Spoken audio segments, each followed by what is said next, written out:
শুভকামনা নিয়ে একটা গল্প বলে আমি 6 নম্বরে যাচ্ছি।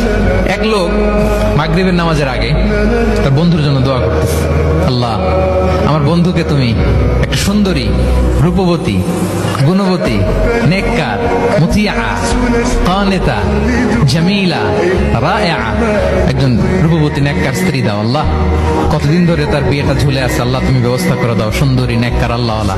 তো সে তো তার বন্ধুর জন্য প্রাণ ভরে দোয়া করতেছে, আর তার স্ত্রী ওয়াইফ পাশেই ইফতারি রেডি করতেছিল। এই দোয়া শুনে মহিলা তো তেলের বেগুনে জ্বলে উঠছে, দৌড়ে আসে বলছে, এই তুমি কিসের দোয়া করো, রাখো। সে বেচারা মোনাজাতের মধ্যে তো ভরকে গেছে, ভয় বলে কি হইলো, আমি তো দোয়া করতেছি আমার বন্ধুর জন্য। তো মহিলা বলে, তুমি কি মনে করছো আমি হাদিসটা জানি না? অন্যের জন্য কোনো ভালো দোয়া করলে আগে যেটা নিজের জন্য কবুল হয়, তুমি মনে করছো আমি জানি না?